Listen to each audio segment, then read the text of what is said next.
বন্ধুরা, আপনারা কি জানেন যে হ্যাবের কত ধরনের ব্যবহার রয়েছে? আমরা জানি যে হ্যাভ আছে অর্থে অর্থাৎ পজিশন বোঝাতে ব্যবহার হয়ে থাকে এবং হেল্পিং ভার্ব হিসেবে ব্যবহার হয়ে থাকে। এটা প্রায় আমরা সকলেই জানি। কিন্তু এছাড়াও হ্যাবের আরও অনেক রকমের ব্যবহার রয়েছে, সেই সম্পর্কে আমরা অনেকেই জানি না। তো এই ভিডিওতে আমি হ্যাবের প্রায় সমস্ত ব্যবহার নিয়ে ডিটেলে আলোচনা করব। তো ভিডিওটি প্রথম থেকে শেষ পর্যন্ত মনোযোগ সহকারে অবশ্যই দেখবেন। তো বন্ধুরা, প্রথমত হ্যাভ আছে অর্থে ব্যবহার হয়, অর্থাৎ কারো কাছে কোনো কিছু আছে এরকম অর্থে হ্যাভের ব্যবহার হয়ে থাকে।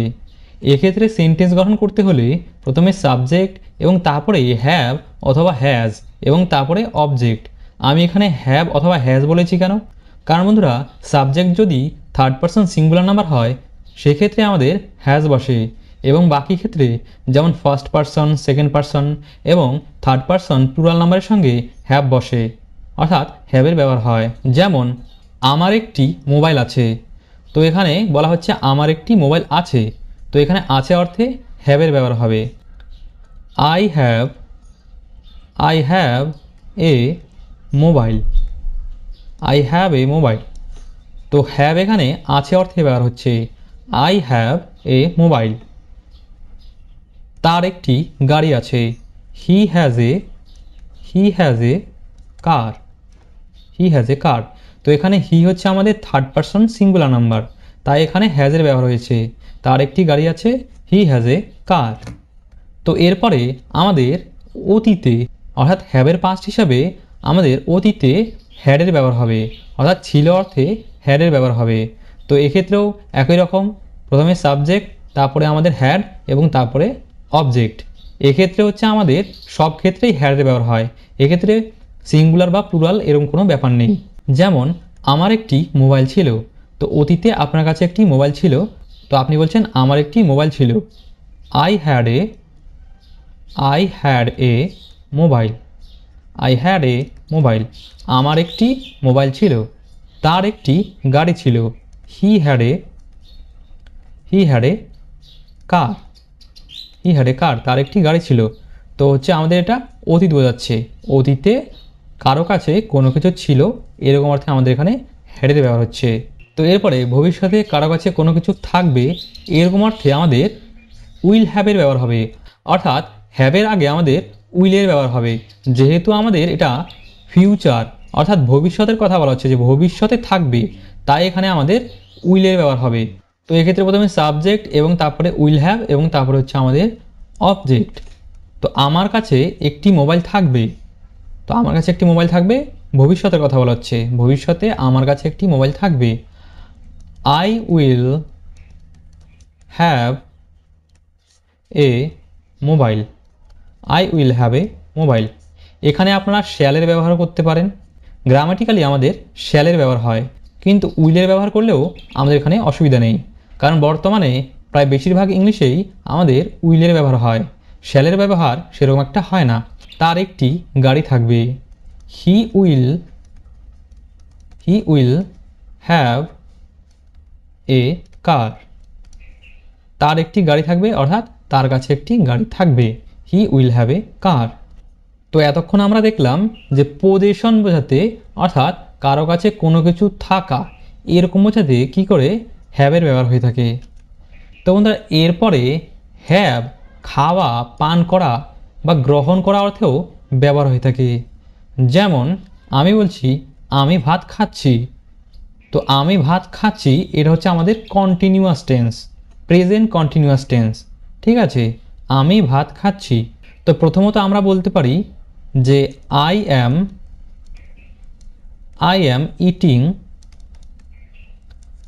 Eating rice. তো আমি ভাত খাচ্ছি, আই অ্যাম ইটিং রাইস। তো বন্ধুরা, এই ইটিং অর্থাৎ এই খাওয়া অর্থেও এখানে আমরা হ্যাভের ব্যবহার করতে পারি। কি বলতে পারি? I am having rice.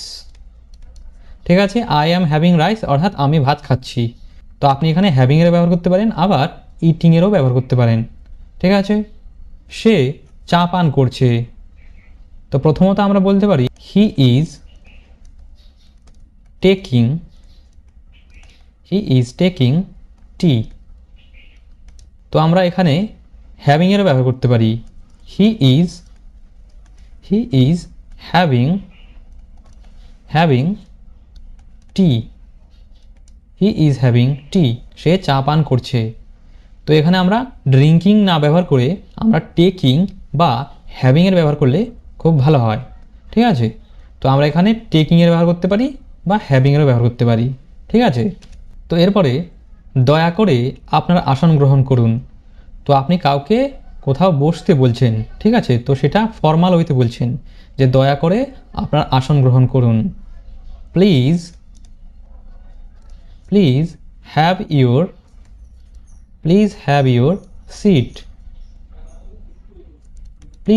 Seat. দয়া করে আপনার আসন গ্রহণ করুন। Please have your seat. তো এখানে হ্যাভ গ্রহণ করা অর্থে ব্যবহার হচ্ছে। ঠিক আছে, তো বন্ধুরা এরপরে আপনি কোনো একটা কাজ করে তারপরে আরেকটা কাজ করবেন, এরকম বোঝাতেও আমাদের হ্যাভিংয়ের ব্যবহার হয়। অর্থাৎ কোনো কিছু করে, এই করে অর্থে হ্যাভিংয়ের ব্যবহার হয়।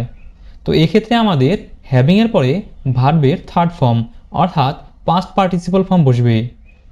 যেমন বলতে পারেন যে খাবার খেয়ে আমি ঘুমোবো, অর্থাৎ খাবার খাওয়ার পরে আপনি আরেকটা কাজ করবেন, এরকম বোঝানো হচ্ছে যে খাবার খাওয়ার পরে আপনি ঘুমাবেন। তো আপনি বলছেন খাবার খেয়ে আমি ঘুমাবো। Having eaten food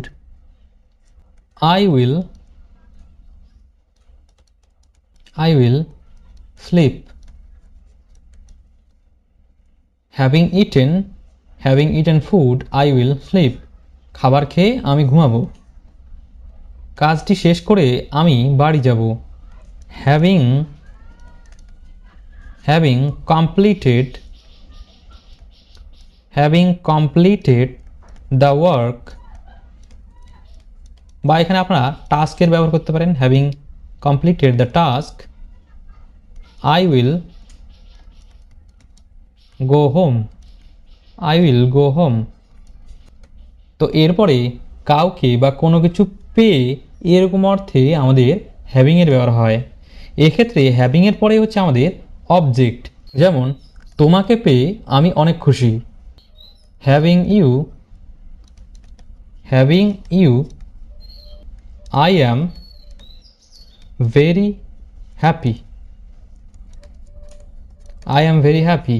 having you তোমাকে পেয়ে আমি অনেক খুশি। I am very happy. ঠিক আছে, এই চকলেটটি পেয়ে আমি অনেক খুশি। হ্যাভিং দিস চকলেট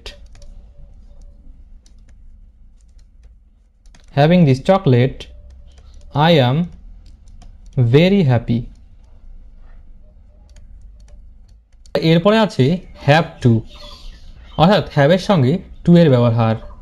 তো এক্ষেত্রে কোনো কিছু করতে হবে, অর্থাৎ বাধ্যতামূলকভাবে কোনো কিছু করতে হবে, এরকম অর্থে হ্যাভ টু এর ব্যবহার হয়। এক্ষেত্রে হ্যাভ টু এর সঙ্গে ভার্বের প্রেজেন্ট ফর্ম বসবে। যেমন আমাকে অফিসে যেতে হবে, তো আপনাকে অফিসে যেতে হবে এবং সেটা বাধ্যতামূলক। তো আপনি বলছেন আমাকে অফিসে যেতে হবে। I have to go to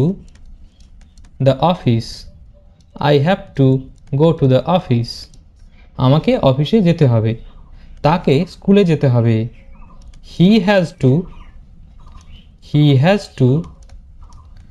go to school. এখানে হ্যাজ টু কেন? কারণ এখানে he third person singular number. তো বন্ধুরা এরপরে হ্যাভ আমাদের হেল্পিং ভার্ব হিসেবে ব্যবহার হয়। হেল্পিং ভার্ব, এবং এটি আমাদের প্রেজেন্ট পারফেক্ট টেন্সে ব্যবহার হয়। Present perfect tense. ঠিক আছে, তো এক্ষেত্রে হচ্ছে আমাদের হ্যাভের পরে হচ্ছে আমাদের ভার্বের 3 নম্বর ফর্ম অর্থাৎ পাস্ট পার্টিসিপল ফর্ম বসবে। যেমন সে স্কুলে গিয়েছে, তো এটি হচ্ছে আমাদের প্রেজেন্ট পারফেক্ট টেন্স। সে স্কুলে গিয়েছে। He has gone to school. সে স্কুলে গিয়েছে। তারা ফিরে এসেছে। they have come back, they have come back, তারা ফিরে এসেছে। তো এটা হচ্ছে আমাদের প্রেজেন্ট পারফেক্ট টেন্স। তো বন্ধুরা এরপরে প্রেজেন্ট পারফেক্ট টেন্সের আমাদের প্যাসিভ ভয়েসে, অর্থাৎ প্যাসিভ ভয়েসে আমাদের হ্যাভের সঙ্গে বিনের ব্যবহার হয়, অর্থাৎ হ্যাভ বিনের ব্যবহার হয় এবং তারপরে হচ্ছে আমাদের ভার্বের 3 নম্বর ফর্মের ব্যবহার হয়। ঠিক আছে, প্যাসিভ ভয়েসে যেমন আমি ভাত খেয়েছি, তো এটা আমাদের অ্যাক্টিভ ভয়েসে আছে। আমি ভাত খেয়েছি, তো এটাকে আপনারা কি বলতে পারেন? I have eaten rice. এটা হচ্ছে আমাদের অ্যাক্টিভ ভয়েস, অ্যাক্টিভ ভয়েস। তো এটাকে প্যাসিভ করতে গেলে কি হবে? প্রথমে আমাদের কি হবে?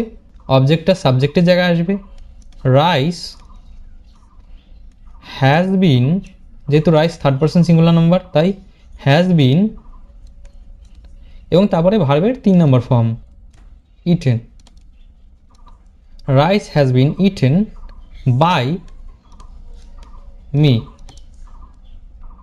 Rice has been eaten by me. এটা হচ্ছে আমাদের প্যাসিভ ভয়েস। এরপরে তারা একটি আম খেয়েছে, তো এটা আমাদের অ্যাক্টিভ ভয়েসে আছে। কি হবে? They have eaten a mango, they have eaten a mango.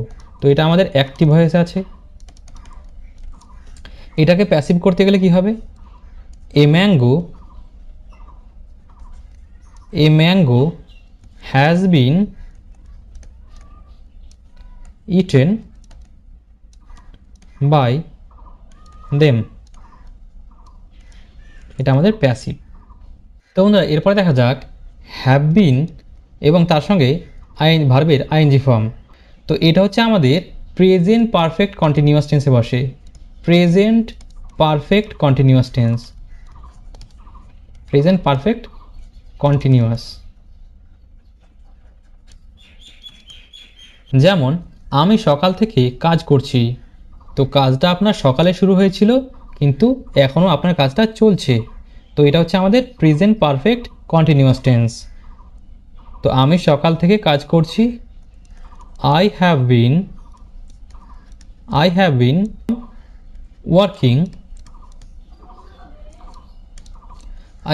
working since morning, সকাল থেকে, আমি সকাল থেকে কাজ করছি, I have been working since morning। তারা 2 ঘন্টা ধরে কাজ করছে, they have been working for 2 hours। তো বন্ধুরা এখানে ফর কেন বসেছে এবং এখানে সিন্স কেন বসেছে? বন্ধুরা কোনো নির্দিষ্ট সময় থেকে বোঝালে, অর্থাৎ কোনো পয়েন্ট অফ টাইম থেকে বোঝালে আমাদের সিন্সের ব্যবহার হয়। তো এখানে বলা হচ্ছে সকাল থেকে, তো নির্দিষ্ট সময় থেকে বোঝাচ্ছে, অর্থাৎ কোনো একটা পয়েন্ট অফ টাইম। তো এখানে আমাদের পয়েন্ট অফ টাইমটা হচ্ছে আমাদের মর্নিং, তো সেক্ষেত্রে আমাদের এখানে সিন্সের ব্যবহার হয়েছে। এবং এখানে ফরের ব্যবহার হয়েছে কেন? বন্ধুরা ফর কোনো অ্যামাউন্ট অফ টাইম, অর্থাৎ সময়ের সমষ্টি বোঝাতে ব্যবহার হয়। তো দেখুন এখানে বলা হচ্ছে 2 ঘন্টা, এখানে কিন্তু কোনো পয়েন্ট অফ টাইম বোঝাচ্ছে না, এখানে সময়ের সমষ্টি অর্থাৎ অ্যামাউন্ট বোঝাচ্ছে যে 2 ঘন্টা ধরে সে কাজ করছে, তো তাই এখানে ফরে ব্যবহার হয়েছে। তো বন্ধুরা এগুলোই ছিল মোটামুটি হ্যাভের প্রায় সমস্ত ধরনের ব্যবহার। আশা করছি আমি আপনাদের বোঝাতে পেরেছি। তো কোথাও যদি আপনাদের কোনো কিছু বুঝতে অসুবিধা হয় বা কোথাও কোনো কনফিউশন থেকে থাকে তাহলে সেটা অবশ্যই আমাকে কমেন্ট বক্সে জানাতে ভুলবেন না। আর যদি ভিডিওটি আপনাদের ভালো লেগে থাকে তাহলে ভিডিওটিকে একটু লাইক করে দেবেন এবং চ্যানেলটিকে সাবস্ক্রাইব করে না থাকলে চ্যানেলটিকে সাবস্ক্রাইব করে দেবেন। তো আজকের ভিডিও এ পর্যন্তই, আবার দেখা হবে একটি নতুন ভিডিওতে। ততক্ষণ পর্যন্ত আপনারা সবাই ভালো থাকবেন, সুস্থ থাকবেন।